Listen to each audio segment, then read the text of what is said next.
Done. In the meetings. Oh, thank you for returning from your break. Thanks to the staff team for coming back again. Here we are working on H 955. It is April 9th. It is Thursday. It is 10:35, and we are picking back up from another round of edits. Really appreciate all the work that everyone did in between to communicate with each other and to figure some stuff out. Still more work to do, but we are getting closer. It would be great if someone could take us through. I imagine it is you, Beth, since your name is on the little screen there. I am apparently the only one to sign in. Good. But if you want to start from the beginning, it's me. The beginning is a great place to start. Sounds good. Not it. Love the beginning.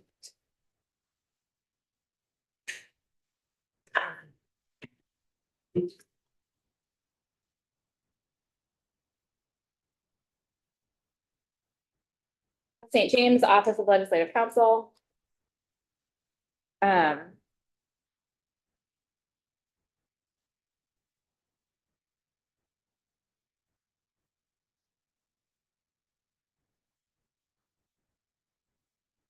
Today we have draft 2.1 of your committee amendment to H 955 as introduced.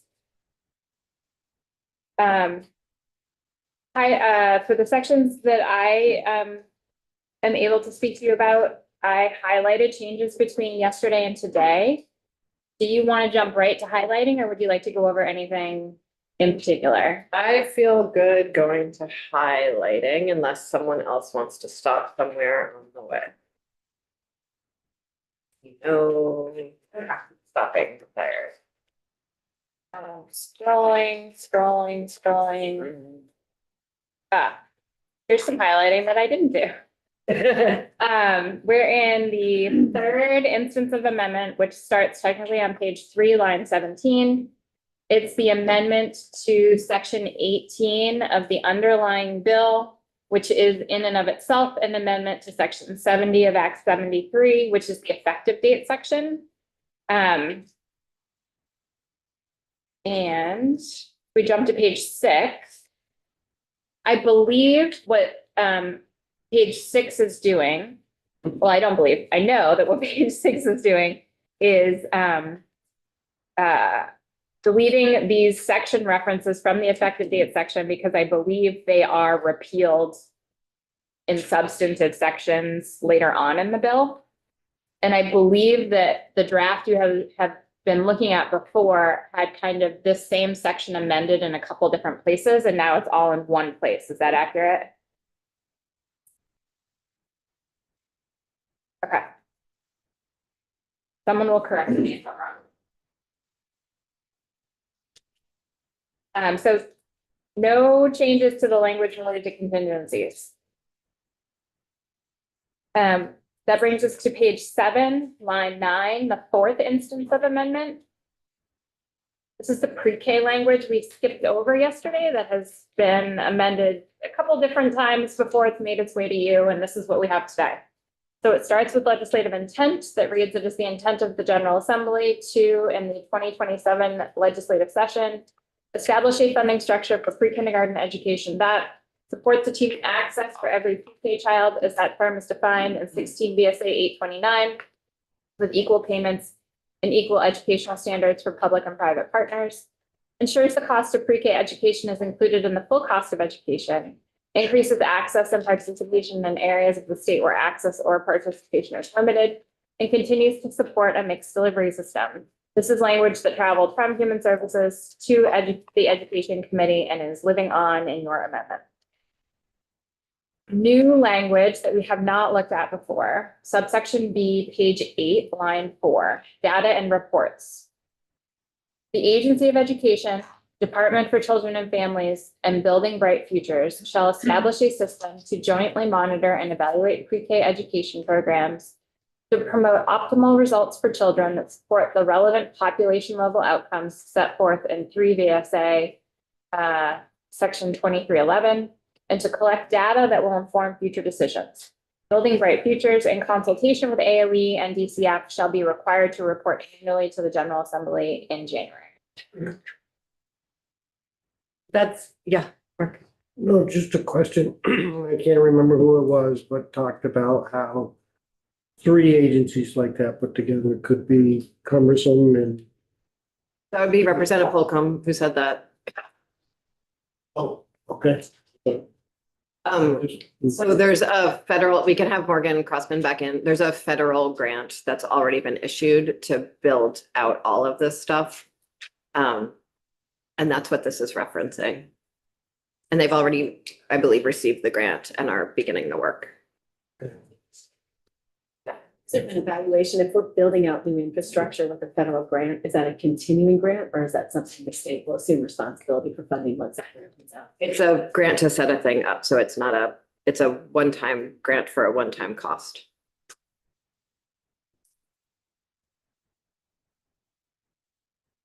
Subdivision 2. On or before December 1st, 2026, Building Bright Futures, in consultation with the AOE and DCF, shall submit a written report to the Education, Human Services, and Ways and Means Committees and the Education, Health and Welfare and Finance Committees with the following information. Status of Building Bright Futures work under the Federal Preschool Development Grant and data collection. Initial or updated findings, including pre-K student demographics and number of hours by pre-kindergarten program by district, outstanding questions or gaps in data, and recommendations for legislative action and other consideration. BBF shall also provide an update on progress of its work under their grant to the Joint Fiscal Committee on or before October 1st, 2026. And that's really just like asking them to pop into the joint fiscal meeting, tell us how the grant is rolling out, just in case anything's going wrong, we can do something about it. That's a fairly normal joint fiscal committee process. Subdivision 3, the Joint Fiscal Office shall contract with a contractor with expertise in Vermont's education funding system to conduct an updated cost of care analysis to account for the provision of pre-K within Vermont's education finance system. The contractor shall utilize results of recent cost modeling studies, including the Vermont Early Care and Education Finance Study conducted pursuant to 2021 Acts and Resolves number 45, section 14, First Children's Finance Cost of Care, and the statewide tuition rate for pre-K, and collaborate with DCF, First Children's Finance, Agency of Education, and VBF to ensure necessary data and appropriate factors are included in financial modeling. This study shall provide estimates for the current full cost of providing pre-K education for children ages 3 to 4 and 5, not yet enrolled in kindergarten, and I believe that should say not yet eligible to enroll in kindergarten.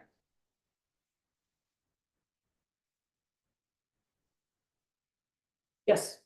So just some questions, your thinking behind some of the language.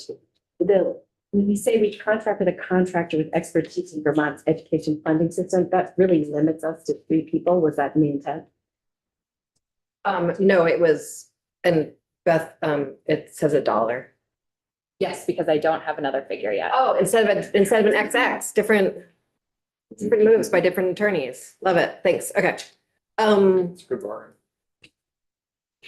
It's that occasionally we receive finance advice from outside groups who have not taken the time to gain a familiarity with Vermont's education finance system, and it makes their analysis useless.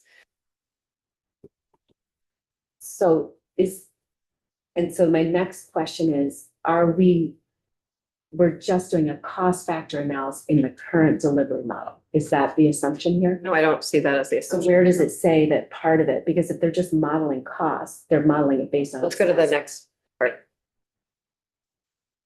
Subdivision B in subdivision 3 is a appropriation to JFO. Hire that contractor, and I need a number to put in there. Yes.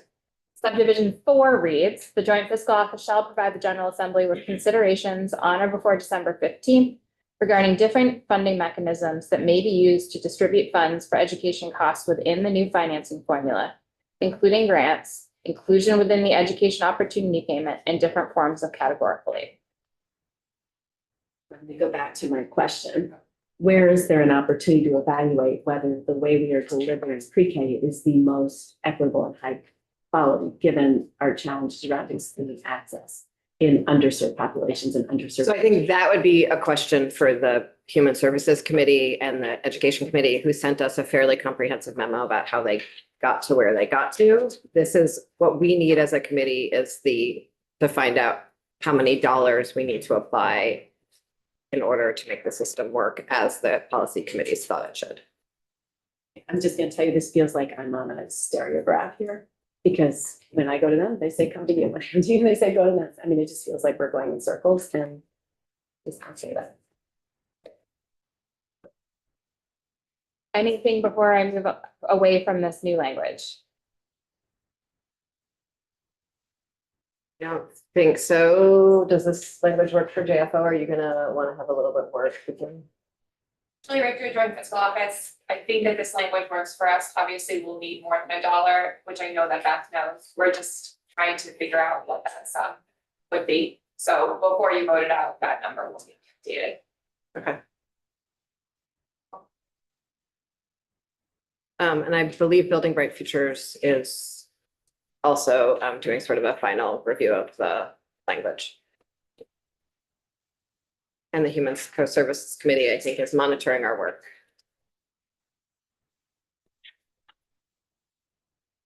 So, these numbers will change depending on, this is your sixth instance of amendment. This is where all of the new sections that this committee is adding to 955 will live. And so how many sections there are and the last section number will change. So I've just highlighted it to make sure that we don't forget to update those depending on changes we make between now and when you vote it out. We're scrolling to page 21. Section 27B, school transportation grants and report.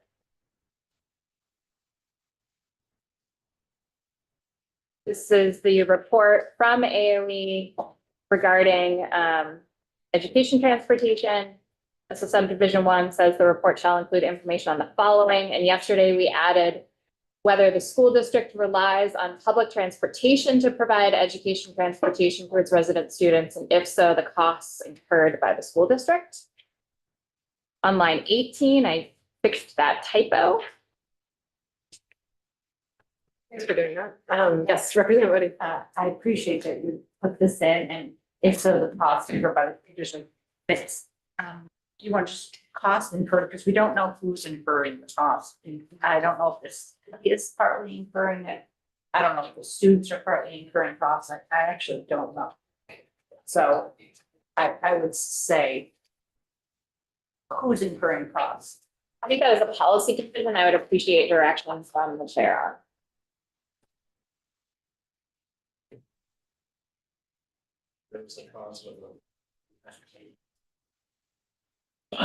How would you rephrase that sentence? Representative Woody, you are welcome to work with Beth to rephrase that sentence in a way that meets what you're describing. I can brain it.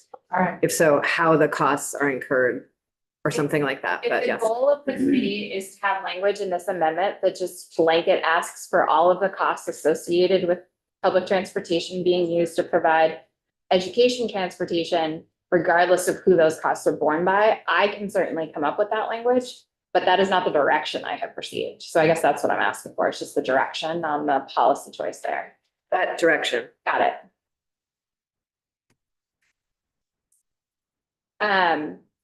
Moving on to the recommendations. So the first part of the report is information, and then the second part is recommendations. The report shall include recommendations regarding the geographic radius around a school within which a school district shall not be required to provide transportation for both urban and rural schools. Way to define that term, team. Love it.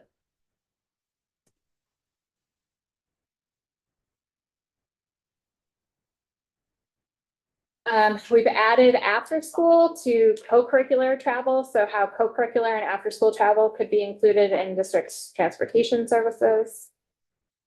And that's it for the transportation report back to you all. Anything before I move on? Does that work for everyone? The only thing I was gonna say is, we could say after school and out of school travel. But I'm not sure, but I feel like this covers it. this, there might be children being transported to and from. There's other things, Field trips, yeah. I think that's co-curricular. that's co-curricular. And what about special, are you thinking about special Yeah, I was thinking education about and special other education services? and other services and. You already have costs associated with extraordinary special education expenditures and costs associated with IEP programs. I would say co-curriculars is this, I believe, and I am not an education practitioner. So if there is one listening and would like to provide feedback to this committee, that would be great. But I believe that co-curricular is like your after-school drama club and sports. Anything that's happening during the school day as part of a lesson plan would be curricular. And so not contemplated in fee, but contemplated as part of the transportation for school in general. I suggested or considered language yesterday. I don't think we're gonna get the full picture of how kids get to school from this and how decisions about there are places that provide partial transportation, which impacts where students enroll. There are places that provide no transportation, which impacts who lives there. There are places that provide total transportation. And you offered language to, I think it didn't get to, and I'd be happy to resend it. But I guess I'm gonna go back to whoever keeps saying it, what problem are we trying to solve here? We're trying to understand how districts get bodies to where they learn. I don't think we're gonna get it from here, given the extraordinary variety. And we even have districts that reimburse parents for driving their kids, and that's not gonna be picked up here potentially. So I think if we want to understand how people get bodies to kids, we need I hate to say it, a messier collection, but that will actually help us understand both the equity implications, but also the reality of what districts are trying to do. And I will bump that language again. And if that's not what we're wanting, then that's where the committee. I believe that is what we were trying to understand, how much it costs to get kids to school.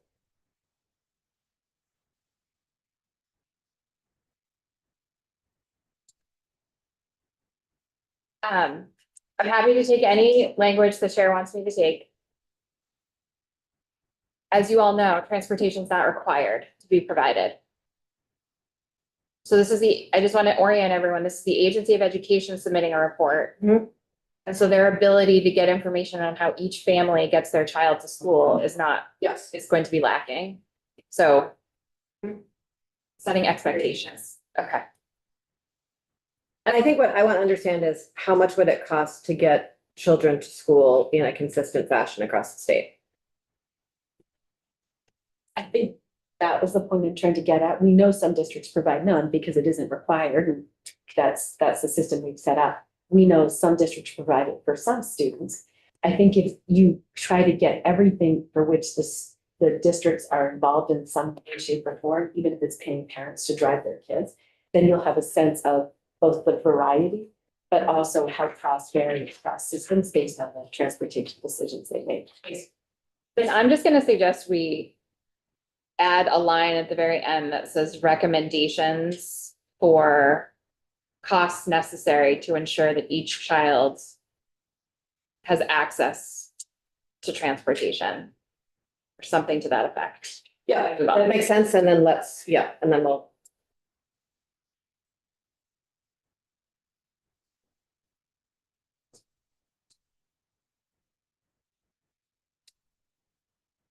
Weighting categories, section 27C. This requires the Agency of Education to come up with a form. We still don't have a different word for the form. Yesterday, we talked about having the same folks who worked on the Universal Income Declaration work on this form, but the Universal Income Declaration was AOE convening a work group with more specificity. So I've added just in consultation with school business officials.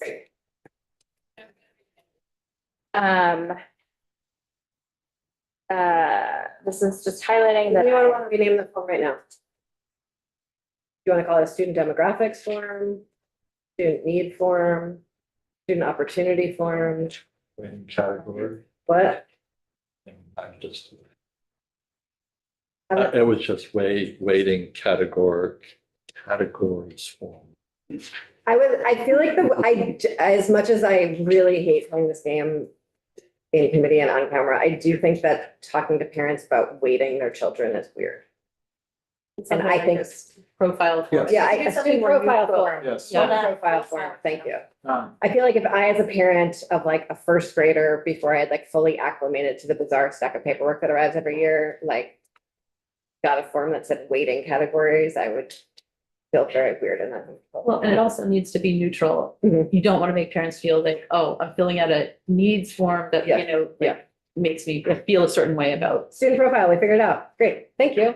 We're gonna jump to page 25. Didn't we do whiteboard? No, Line 16, brand new section, section 29A, which is adding some definitions to section 11 in Title 16, which is the master definition list for Title 16. And those definitions start on page 26. So subdivision 36 is defining average class size as the total number of students enrolled across all classes included in a grade band or content area as applicable, divided by the total number of individual classes contained in a grade band or content area as applicable, calculated separately for each school and each grade band or content area as specified in section 165, subdivision A9, this title, which is your education quality standards statute. Subdivision 9 is the class size minimum. Class is defined as a group of students taught by a single teacher or team of teachers, organized for instruction in specific subject or grade levels for a defined period during the regular school day. Each course selection shall be counted as a separate class, and a class with more than one teacher of record shall be counted as a single class. Content area means a grouping of courses aligned to a single educator endorsement area as defined by the Vermont Standards Board for Professional Educators. Full-time equivalent class means the proportion of instructional time relevant to a full school year. School means a public or independent educational institution with assigned staff, including teachers and administrators, that serves students within a dedicated building and that is identified by a unique state school identification number assigned by the National Center for Education Statistics. Student means a pupil enrolled in and assigned to a school as of October 1st. And teacher of record means the educator primarily responsible for delivering instruction, assessing student learning, and assigning grades for a class as designated in a school district's student information system. Can you go back up, is school day there? You have a statute right now. Of school day, right? Well, kind It's of. not quite, yeah. I remember, so that's part of where this all came from is as staff has tried to do analysis, it's become clearer and clearer that we don't actually have, we don't necessarily know what these terms are, even though we're attaching dollars to them, and This costs is- to them. This is your school year and day statute.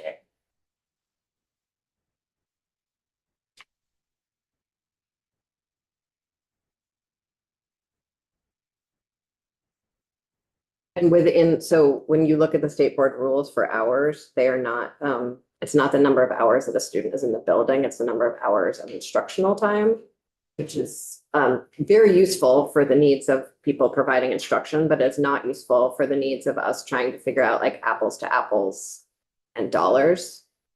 Another weird sentence coming out of my mouth this week. So I think maybe we want to add that definition to this. A definition for school day. Hmm. You don't have to do it right now. I'm just naming that out loud. Right, but that is a policy choice. I know. I'm totally Okay. understanding that. Yes. Okay. Who should I be working with? I will work with you on that. Any other, this is the last section that I'm responsible for. Any discussion on these topics before I hand it over to one of my colleagues? just wondering, that's nowhere else is it in statute, these definitions, or in rule? Average class size is certainly not defined in statute. Class is not defined in statute. Content area is not defined in statute. It is referenced. I don't know if it's specifically defined in the Vermont Standards Board for professional educators, but we're referencing it if it is. Full-time equivalent class is not defined. School is not defined. There are separate, there may be one-off places within Title 16 where the term school is defined for a standalone statute for a specific purpose, but not broadly speaking. And the Ed Committee was working on this and they weren't able to finish it. Student, same for school. There may be one or two places where student is defined for a specific purpose, but there is not a general term, and teacher of record is not defined, and we're at Title 16.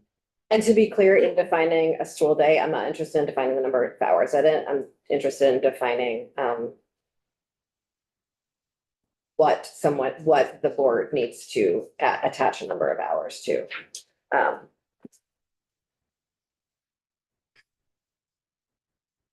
Yes, Representative Holcomb. I just wanted to say, I appreciate the reference to NCES and to using these specific terms because there are existing data collectors that are required for federal data collection and reporting. And to the extent we have definitions that align with those, it makes it easier for the AOE to ensure that they can collect that data. In the context of the school day?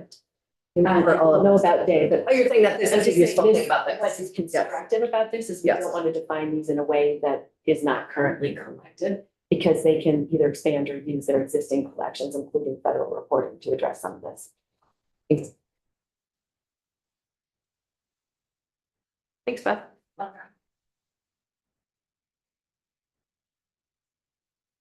Beth and Kirby, am I have my order right now? I understand the bill inside and out, or at least the order of staff on it. Look at that. Exactly the same thing. Thank you very much.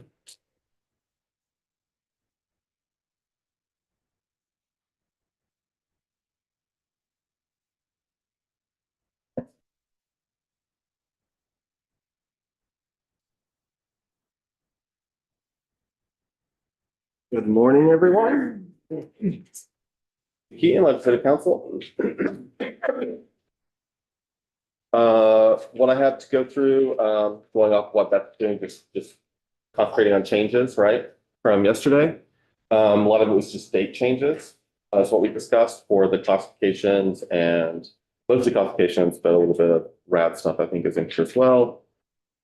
So let's jump in. Section 18, which is changes to the effective dates from Act 73, which is in Beth's section. I just want to flag for you. I think John has walked through the changes where the contingencies have been rephrased, so I'm not going to dwell on that, but I'm on page 6 right now.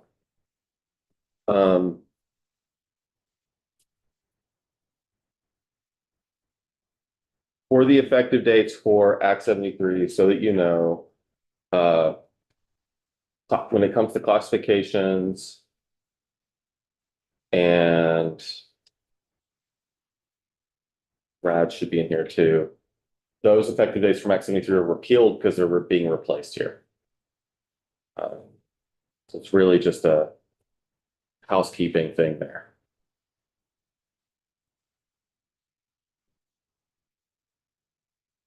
Next change is in section 60. The provisions relating to, this is hot off the presses. This is, you heard testimony from the tax department. The chair asked me to make the change. So from this morning for the transition provisions for in section 60 for transitioning to the new classification system. Yesterday, what you looked at said for calendar year 2028 for that transition. The department this morning asked for that to be changed to 2029. This doesn't change at the end of the day when this becomes effective in 2030. Page 67 for anybody following. That's correct. Page 67. Not used to this paper approach, so I gotta remember as I There's jump also a around. page somewhere on the top left of the screen. So anyway, I figured it out. This change does not affect when classifications becomes effective. It just has tax do the setup 1 year in advance instead of 2. So that change was made there, and it was also made in the effective dates. And we're gonna go into that too, because there were some changes there. The next change here is the prospective repeal of classifications. This was yesterday, we looked at a version that if certain contingencies don't happen relating to classifications, then the entire act gets nuked. That after looking at what happened, I think when this was its own bill in drafting, I had changed it from the Act 73 language, which nukes just the classifications. When it's its own bill, I changed that to this act, if that's logical, because that's all we were looking at. And then when we moved it back into this amendment, I did not make that change. So it stayed as this act, but that was, not intentional and not based off of what Act 73 had done. So we are now changing it back to the only things getting repealed by this prospective repeal would be tax classifications. I was confused yesterday, but also there was a lot of contingencies at the end of the conference committee that, I was confused. It didn't seem right, but then again, no, exactly. so that change was made here, and then the next stuff is in the effective dates. So section 78(1), so we're gonna be going to the very end. Page 95. By the way, this is, I'm looking at draft 2.2 because of that change based on the tax's feedback. We went from 2.1 to 2.2, but the only difference is that it's the section 60 change that we looked at, or it's the only difference between the drafts. So in section, what is now section 84,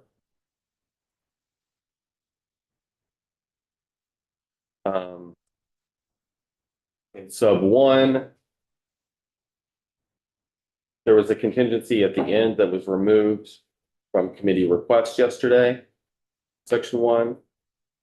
And the contingency that does exist there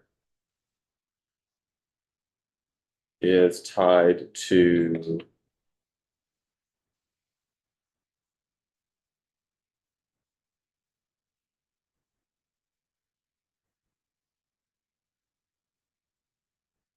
actually, I'm in sub 4, I apologize. It's the classifications contingency is tied to the Act 73 contingencies, okay? And if you want to know what those are, here's a tip for it when you're thinking about contingencies, looking at this document, go to section 18. The Act 73 contingencies are being amended in section 18 here. And we're doing at this point a lot of just referencing back to those Act 73 contingencies. So when you see a reference like Act 73, section 70 F1, it won't help you to pull up Act 73, give you a heads up, because we're changing it in this document. You have to look at what this document is doing in section 18 to know that. I see that getting confusing, so I want to make sure everyone's aware of doing that. So classifications is going to use that contingency for all of the contingencies, or only the first contingency in this case under section 18.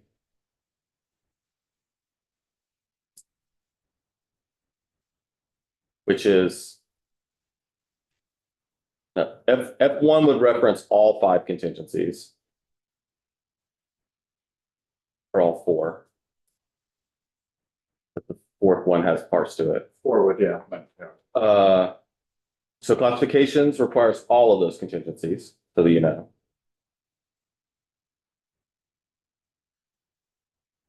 Foundation formula has all of those contingencies, right? Yes. Yes. Foundation formula, yeah.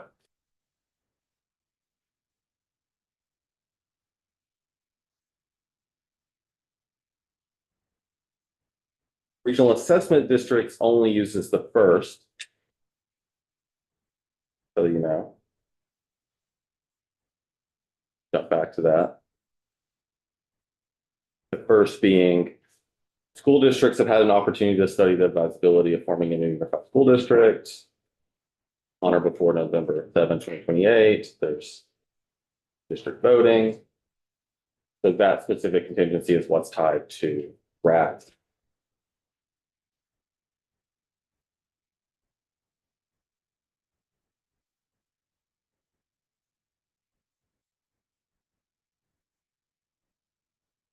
Also a change from yesterday.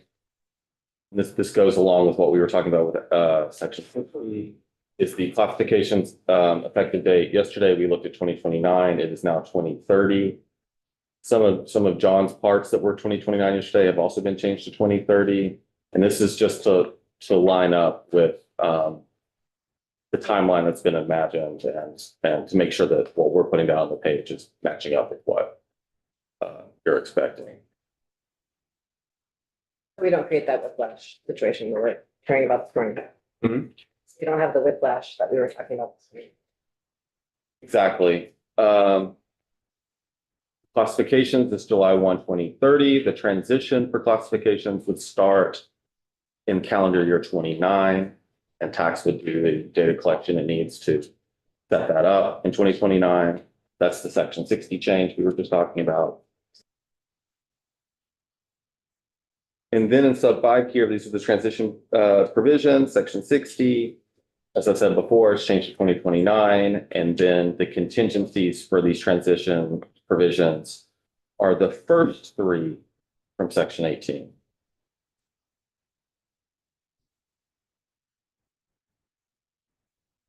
So it's the same one we talked about for RADs, school districts, but also the expert report under big B there, and joint fiscal work under big C there.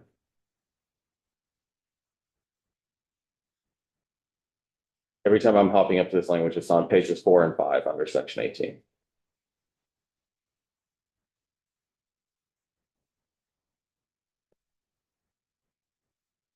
I know that was Sorry, Kirby, I got lost for 1 second. Yeah. What depends on the first 3? Tax doing the transition work for classifications. Okay. And then classifications itself would be those 3 things plus what's under D. The legislation has been enacted addressing those various things. Thank you.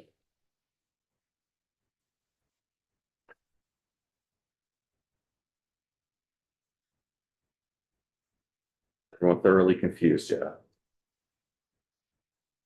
Oh, I feel less confused today than I did yesterday.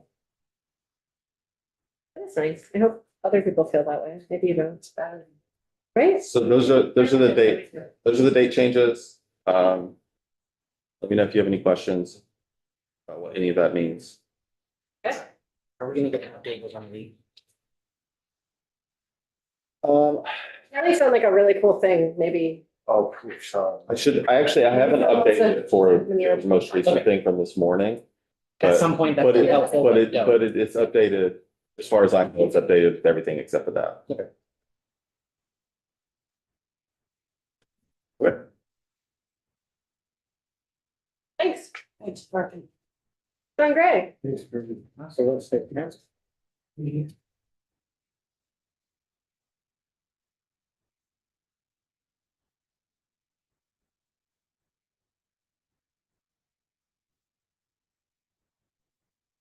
Good morning. Morning, John. Morning. I am John Gray, Office of Legislative Counsel. Still, and I just really appreciate how absurd you also feel like the constant repeating of your own name is, because it always feels ridiculous to me, and you're like one of you acknowledge it, and it brings like a small little crumb of joy to me every time, so thank you. I'm glad. I'm unable to contain these things. Yes. You're gonna receive them whether you appreciate them or not, I guess. Okay. I was heartened by Kirby's pace. I don't know that I'm gonna be able to match it if my screen doesn't share. But I do have, I know that my section's still, they're still thinking a good bit about these, so I'm happy to move at whatever pace you guys like, but I can just jump to highlighting if that is the preference for today. I know yesterday we moved a bit more deliberately. Okay, so your intent section at this point for the lead into the school construction remains the same. But please do pause me if something seems amiss. Okay, so on the bottom of page 73, we have an update to, you'll recall that yesterday I had, in a number of instances, green highlighted language that was just my generic call out to regional high schools and other consolidated structures. We have a new kind of combination of two ideas included here, so I'll just read it out to you. In the short term, analyze the state aid for school construction program by providing state aid in the form of up to an additional $50 million annually in state bonding capacity to support the construction of regional high schools, community schools, schools that prioritize the integration of services, or other projects that support the consolidation of school governance structures and improve access to educational opportunities, including CTE. I'll just pause and see if that is good with the group, then that will make some of the future highlights easier to go through. So what people we're trying to achieve. I think I was trying to make it clear that it was public students in public education. Go ahead. Let the chair speak to this one. I was trying to, at the last minute, figure out a way to wordsmith so it was students.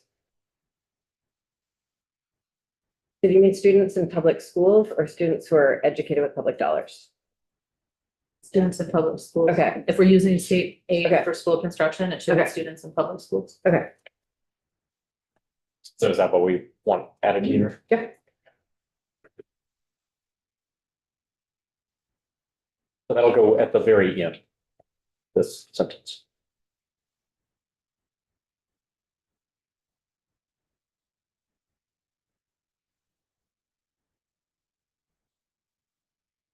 We also did some like trimming and comma addition and tense changes. That is the rest of the intent working there. Yeah, this is a merging of two members' ideas. Will look unfamiliar to both parties.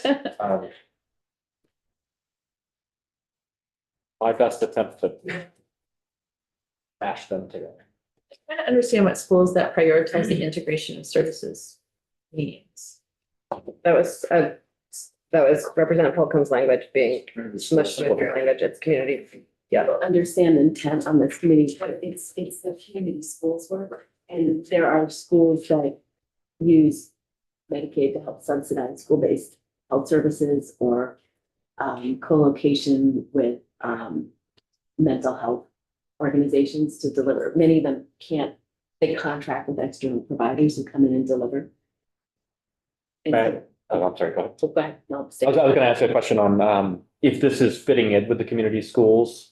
Would you prefer that there not be a comma between community schools and schools that prioritize? Should it be community schools or schools that prioritize the integration of services? So when I thought the comma made sense myself, because there might be schools that function like community schools, but are not officially considered community schools yet. And it's the spirit of it seemed as important to me personally as like the technical declaration of it.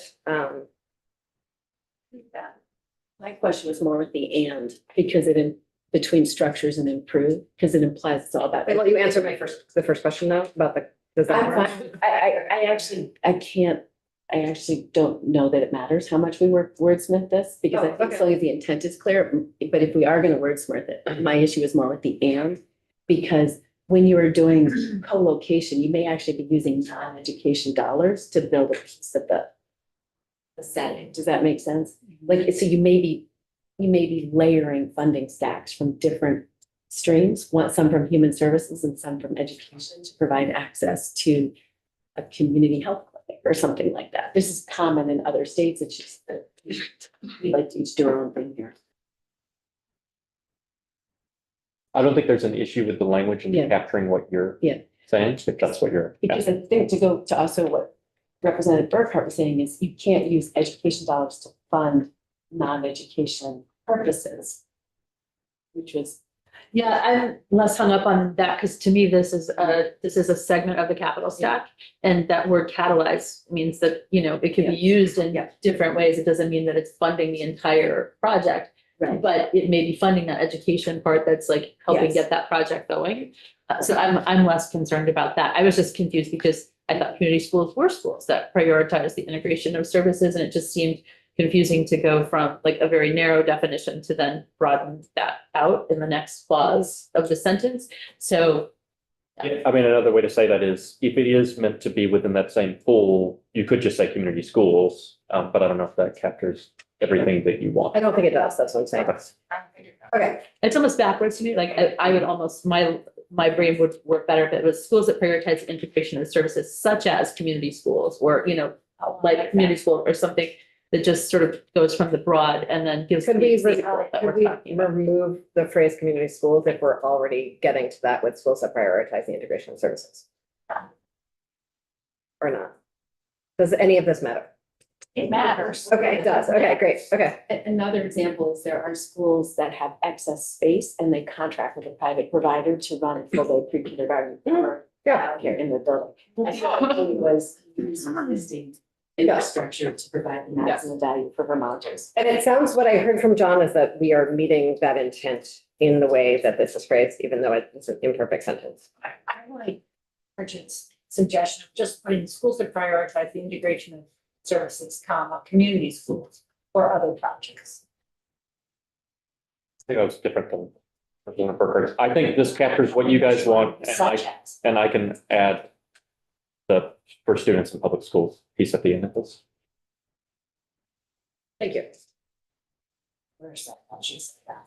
Remember said such as. Yes. Sorry, Representative Higley. No, just as a little different, but in that same section number 4, you know, we had the administration come in and talk about that $50 million figure.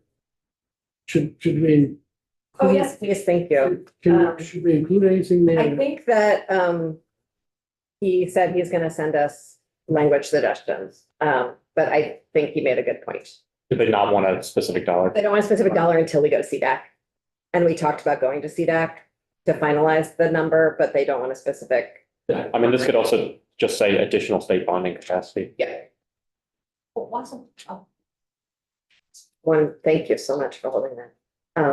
Was that all you had? Okay, thank you. And I do think they're gonna send over a few other language tweak suggestions. John. Okay. There's some good testimony. Before we move on, are you suggesting state aid in the form of additional state bonding capacity and striking out the whole reference to a dollar number? Exactly. Yeah.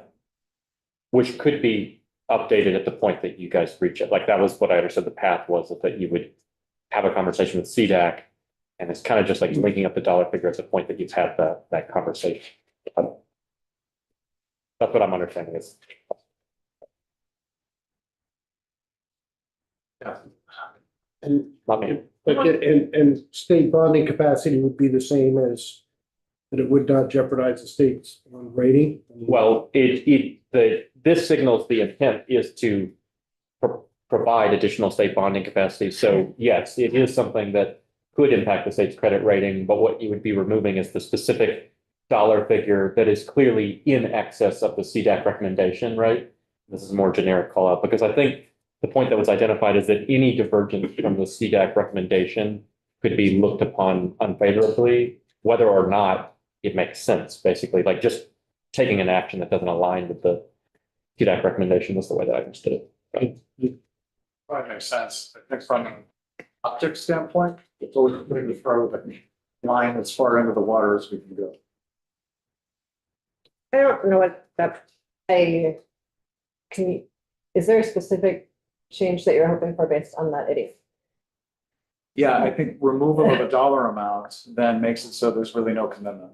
I know, that's the bad That's, thing. that's what I have hesitations about. And I Just, it's perhaps more prudent, but it's not as emergent. Okay, let's hold this as an idea and see if we get language back from the agency administration. Representative Odie. one suggestion, because I feel the same way Charlotte does with this, is we could say at $50,000 or the CDAP.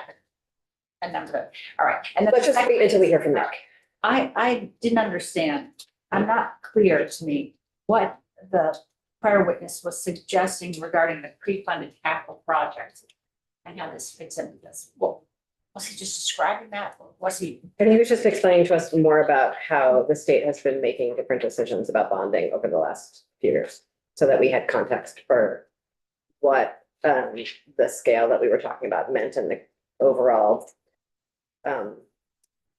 Since we are not the institutions committee and we don't take an enormous amount of testimony about bonding, he was just giving us sort of historical context for the moment that we're in.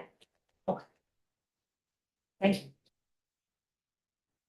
Onwards, John. Perfect. Will you like re-highlight that, I guess is the question. That's the change that we're requesting. Rehighlight the number. 50,000, yes. Oh, so leave the number in for now. Don't just wait. Let's highlight it and just like pending, we are waiting for language from Nick. Okay. I'll keep rolling, and we are coming to page 75. Hopefully, we don't have to duplicate this conversation that we just had. You're just gonna see this a bunch of times. So I think we're good, and in each instance, I would add that call out at Representative Burkhardt's suggestion for students in public schools at the very end of the line after CTE. Page 76, just clean up this previously said low income, now it says economically disadvantaged. Non-substantive change. Okay, we get to see a weirder variation of the language that we just discussed. So I'll read this one out. It's meant to be the same content, but there's a slightly different ordering due to the way that this section is structured. So I am on the bottom of page 76. This is the advisory board providing a written report that identifies opportunities for the construction of regional high schools, community schools, and schools that prioritize the integration of services and the rehabilitation of existing school facilities that align with the creation of new governance structures on this act and improve access to educational opportunities, including CTE. This one is unfortunate in ways. But I assumed you wanted the same kind of call out here. Thank you. Great. Okay. Let us jump to all the way.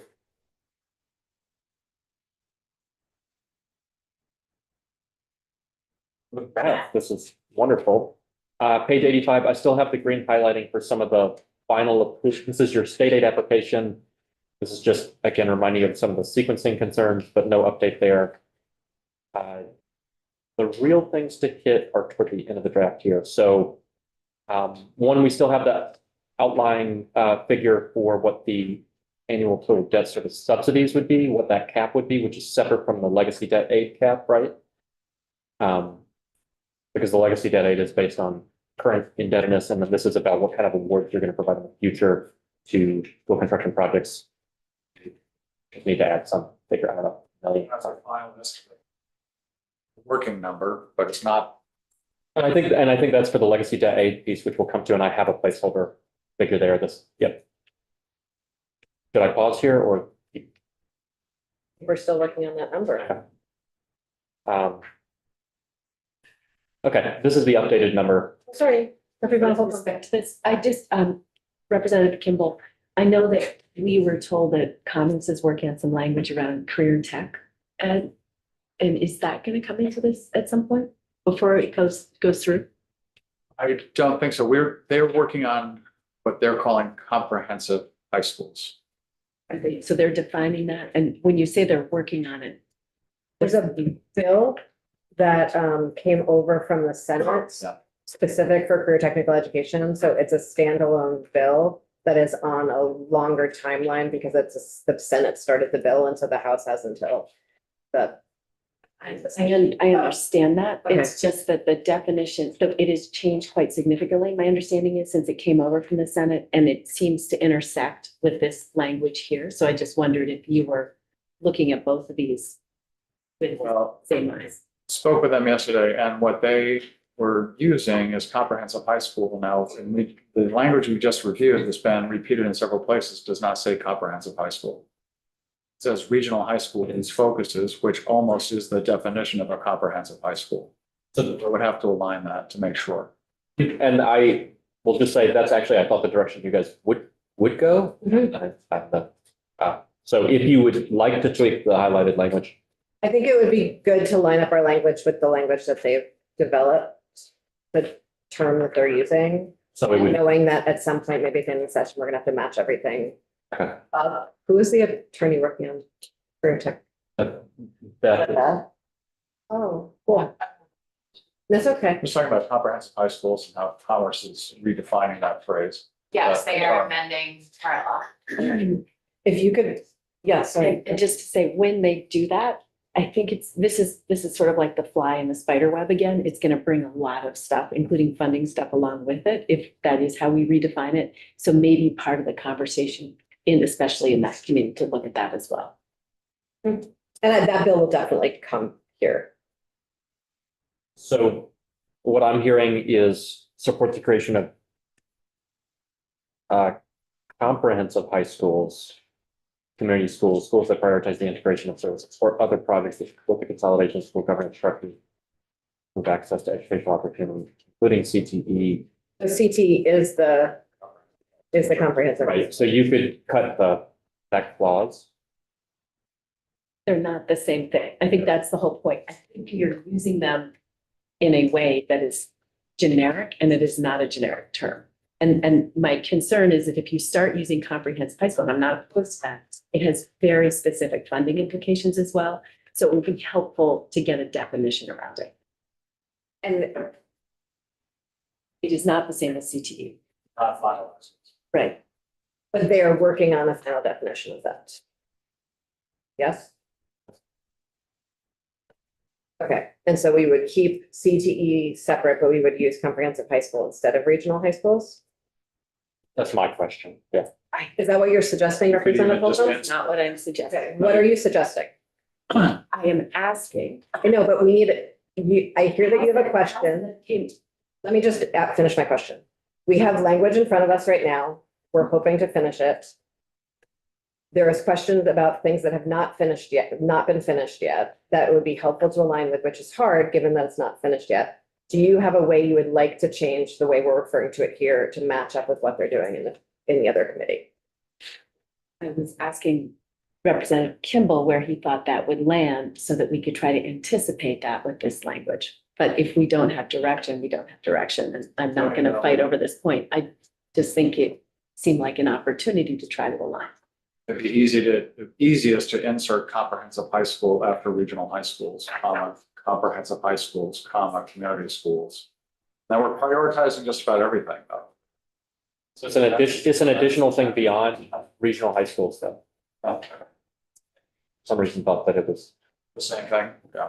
But I would argue that we shouldn't go spend $100 million on it or $200 million on a new regional high school that doesn't include CTE. I thought that was part of I don't disagree. And I also think we have to, this goes back to your point about what are these new comprehensive high schools and how do they align with the current PCD?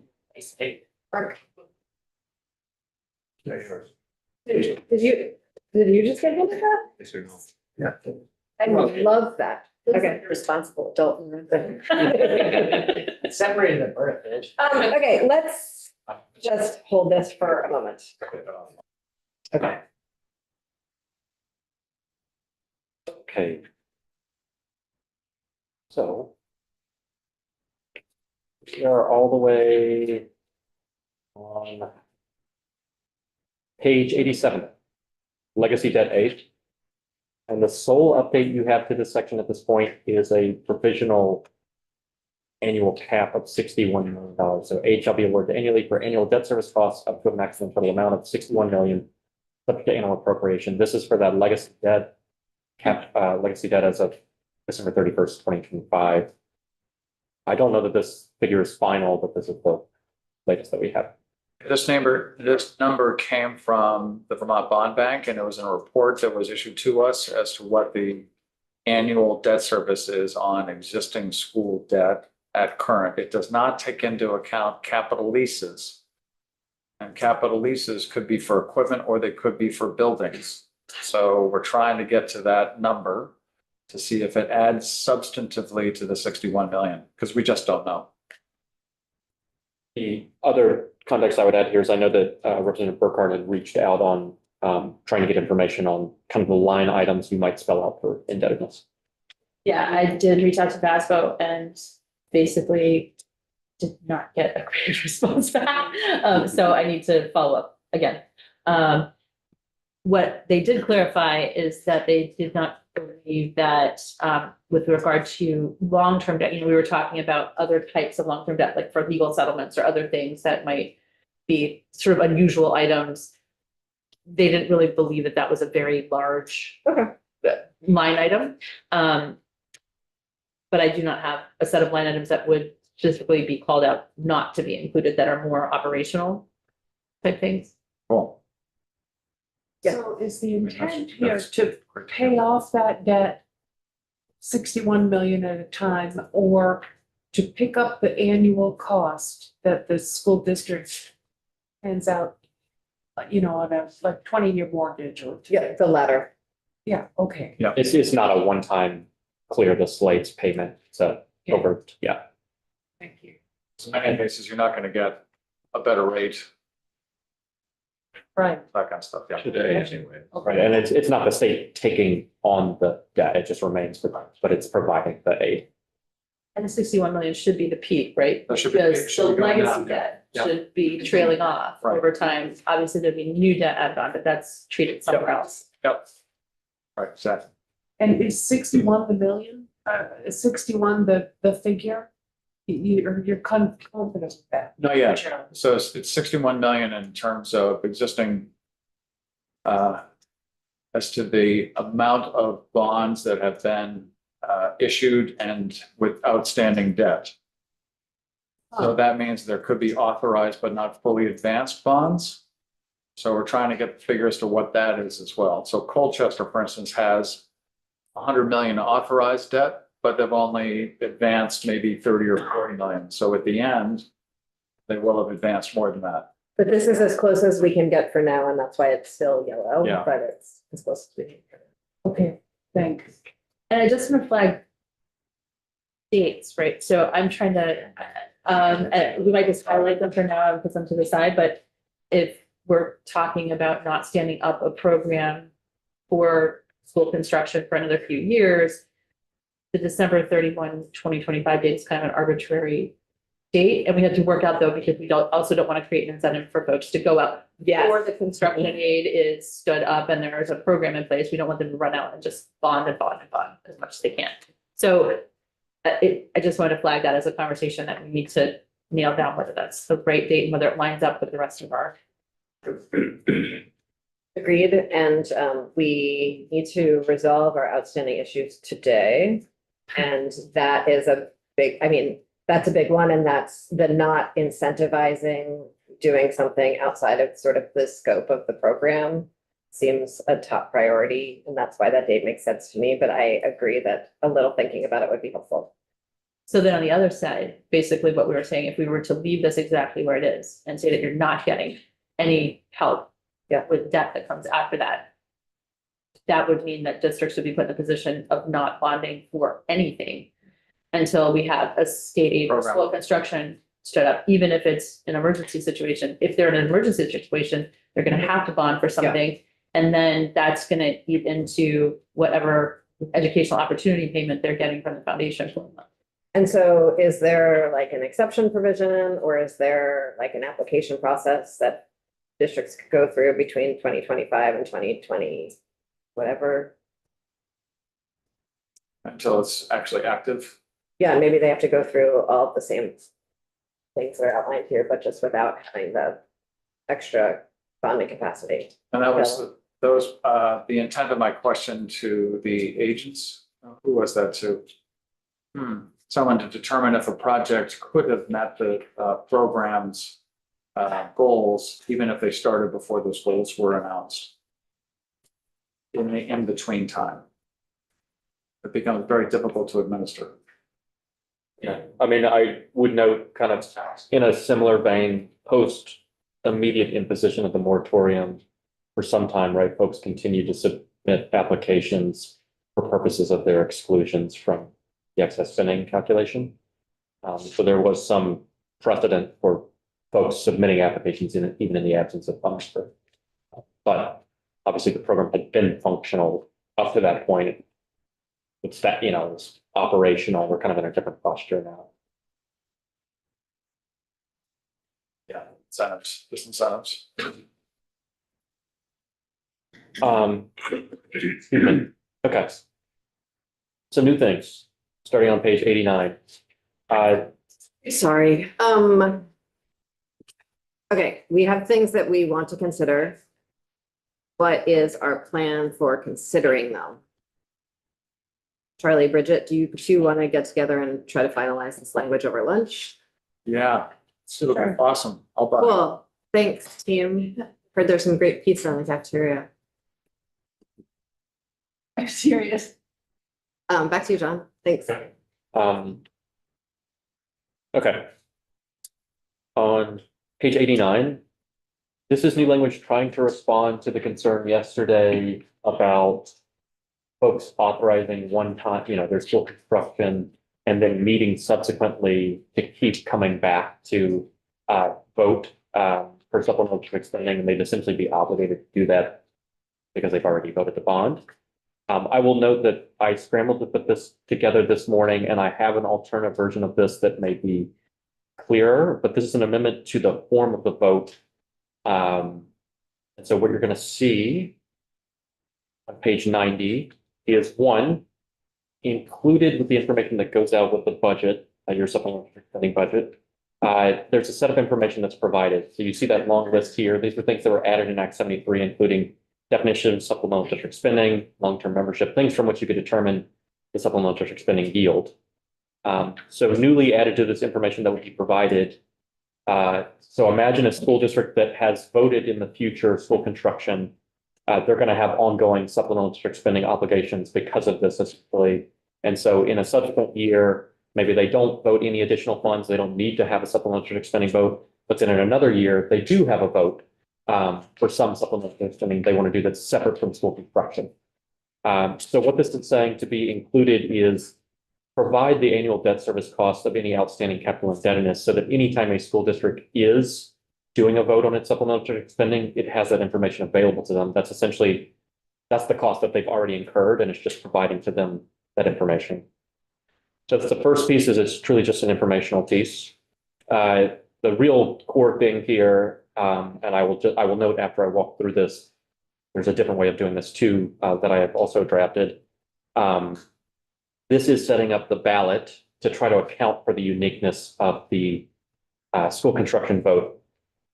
So what we see here in subdivision D, if the board determines that additional spending is necessary in excess of the school district's EOP, the board shall present the budget to the voters by means of ballot in the following form, provided that the board shall submit for authorization SDS to cover annual debt service costs for school construction only at the initial authorization of the school construction bonds. This would not preclude any future supplemental district spending votes, but it changes the form of the ballot so that you can see more clearly what you're voting on.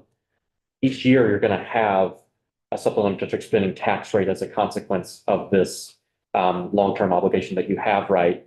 And so you need to know when you're voting both kind of that plus, really you need to know the total SDS rate that you're going to have, but it's going to be reflective of the ongoing school construction costs that you have. I'm gonna back up just a second. So what I think we talked about yesterday, and then Bridget added to, and then I added fully to, but Bridget and I did not have a conversation about, and then I talked to John, and then John did a bunch of scrambling work from there. And so lots of points where we could have all lost each other was essentially supplemental district spending and for higher per pupil costs or something like that is sort of follows its usual protocol that we developed last year.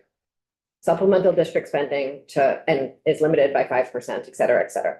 Supplemental district spending and it needs to be voted on every year.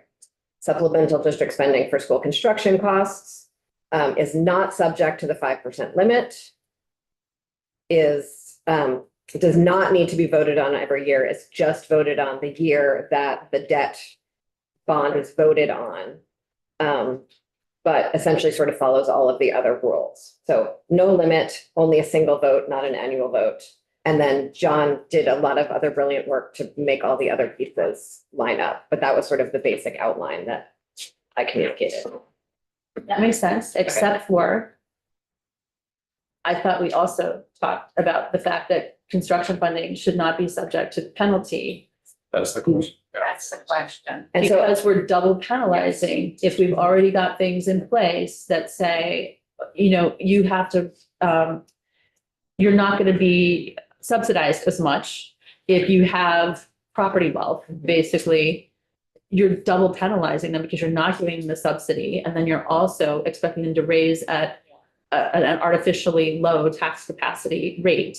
And this, it's a really big deal in the framework that we're talking about, because we're talking about, previously when we were talking about supplemental district spending, we were talking about many fewer school districts at much closer grand list wealth per pupil. And now we're talking about this huge spectrum. And so you're talking about anyone almost going out and having to raise a lot of money potentially for supplemental construction funding.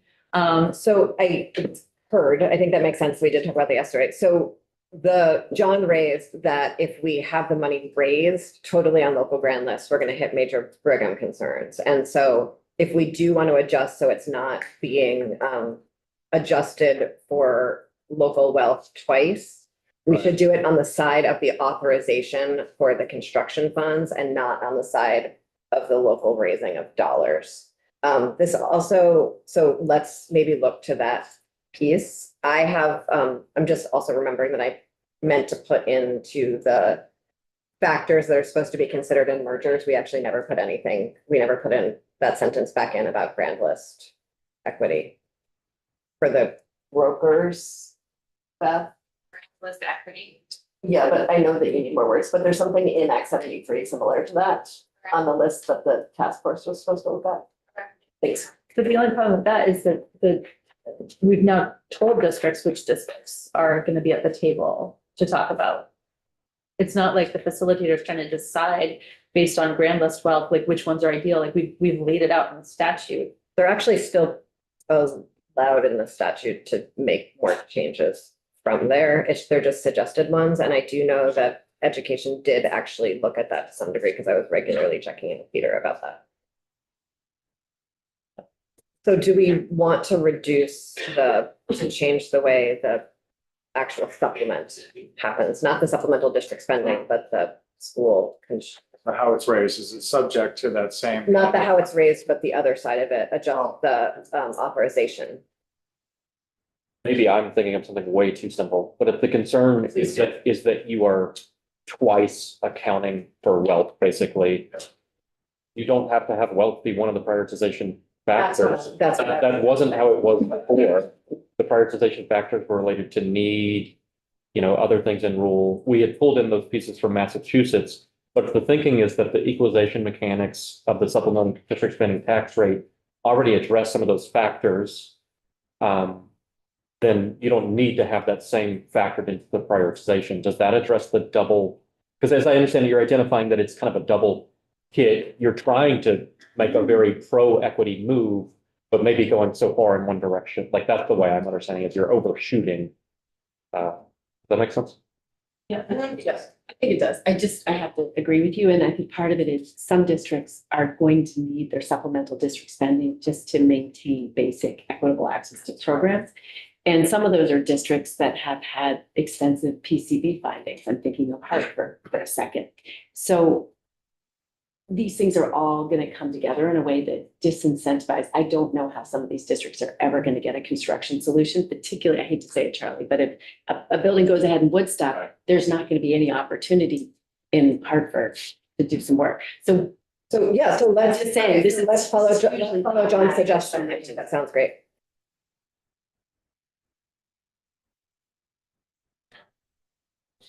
It's based on the district. There's greater incentive and there's greater incentive to have a bigger district with greater equity in the grand list per student. depending who you are, it's not universal. I'm already hearing people saying, well, that's why I don't want to merge with those people. I mean, I'm just telling, every time we create an incentive to do something, we also create an incentive to not do something. Like, May I offer that we have 9 minutes before noon? Oh, John, thank you. I really just lost the time there. I wanted to make sure that I finished the draft before. No, thank you. And I'll note that on this budget presentation piece, I do have alternative drafting if this just seems way too confusing. But what we have in D is if the board determines that additional spending is necessary in excess of EOP, the board presents that budget to the voters by means of a ballot in the following form. That's the standard way we think about it for supplemental district spending. But then we have this proviso, provided that the board shall submit for authorization SDS to cover annual debt service costs for school construction only at the initial authorization of the school construction fund. So it's saying you do that once, you're going to have ongoing supplemental district spending as a consequence of that school construction. You're not in the future going to be needing to reauthorize it each year and having the capacity to turn it down. But this does raise the question of how to present the actual language. And so what we have here, shall the voters approve the school board to expend a certain dollar figure, standard ballot language, which is the amount determined to be necessary in excess of the EOP. And then in any year in the future, that's not the initial authorization, it would need to say, and the annual debt service costs on any outstanding capital indebtedness, because what you're approving that year is to expend above EOP and your annual debt service costs. I will pause and say there's a simpler way to do this, which is to have two presentations of the ballot language. One is for initial authorization and one is for ongoing. And I have already drafted that and can quickly pull it up if it is helpful to see that. I think so, because this one, to me, reads as if you're voting on both when you're not. Okay, then I may think about the way to order the clauses. It's meant to say in excess of EOP. I understand your intent and I appreciate you creating intent when we did not do it for you. Yes. John, in here someplace, and maybe I'm missing it. I just want to make sure that the concept that the construction funding doesn't eat into the 5%. It doesn't, there's a, if you look in section 77, it's the final line, that's off the top of my head. There it is. The cap on supplemental district funding will not apply school construction expenditures. Okay. Page is that on? It's on page 88. It's the bottom of page 88 and the draft that John.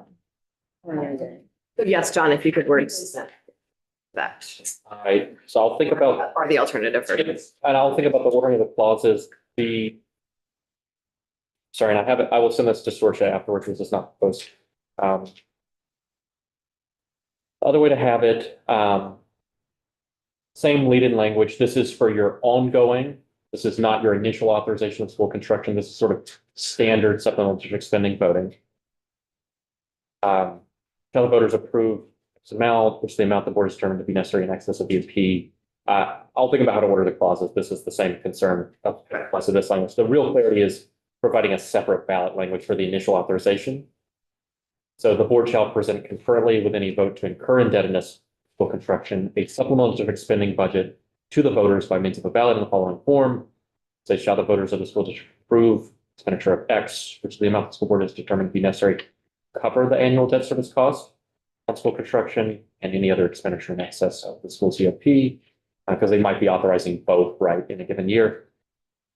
The district estimates, this will talk about the tax rate that you would receive. And then I really quickly threw together this new piece here. It's kind of hard to provide reliable ongoing information.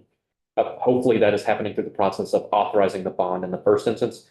But I thought it'd be useful in the SDS vote to have something that says estimates that the proposed budget, if approved, will result in ongoing per pupil spending of X through calendar year. And you would set out basically what the final year is. But the thing that's assumed here is it's a per pupil figure. So it's assuming, and I wouldn't use the word stable, I'll come up with something better, but estimates that this would result in future per pupil supplementary spending of this amount if we had the same long-term membership. That sounds great. Based on current. Yeah, exactly.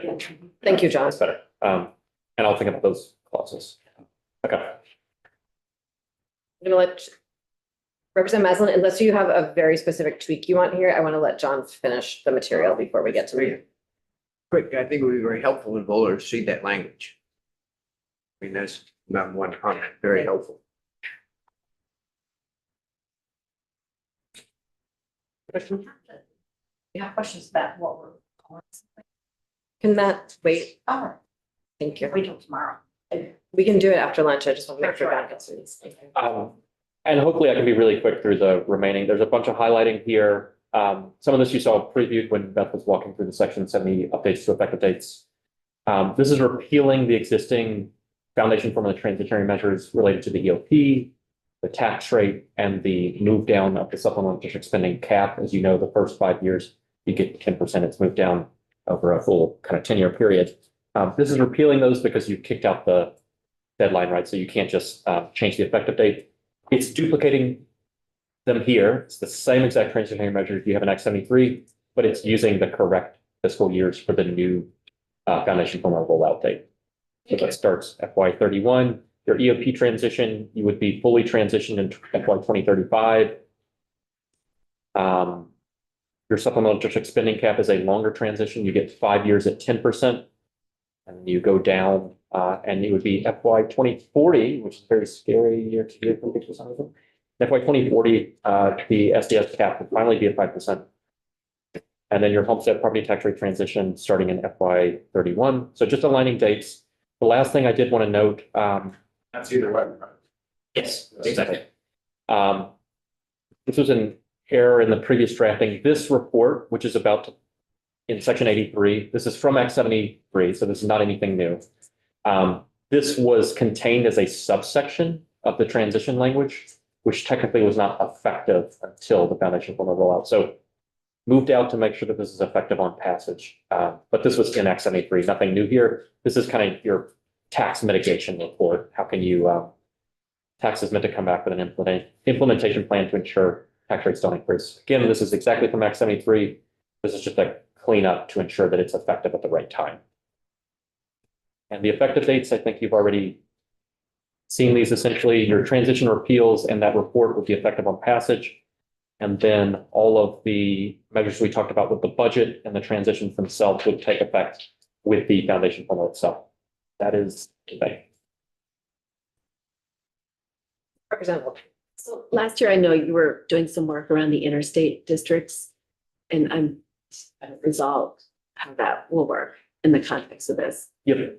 Yeah, the thing that happened last year, just orientation for the group, was particularly with supplemental district spending exclusions from the cap. I know that in part those conversations were related to the relative size of the interstate districts as against what was predicted to be the new school district sizes.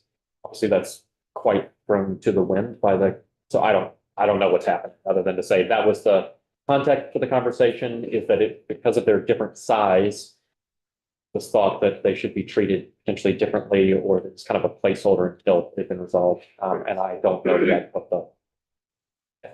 And then I actually would, so when we invite the Agency of Education in for today, one of the questions I was hoping to ask, and asked for different witnesses that came, was my understanding is that the Agency of Education has been treating interstate districts as exempt from the excess spending threshold, though that is not in statute anywhere.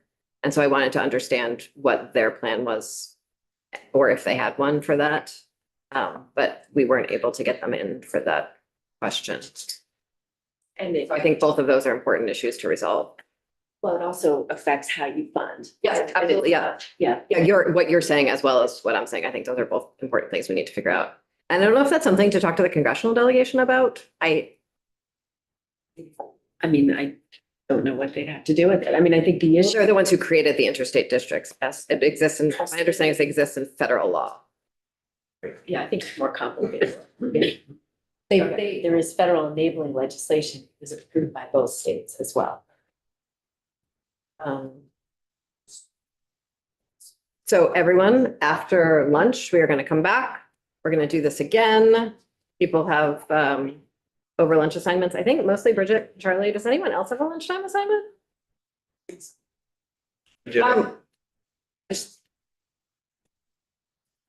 If folks could do another read through, that would be great. We're waiting on some language from Nick Kramer. We're waiting on final information from Michael Gahn.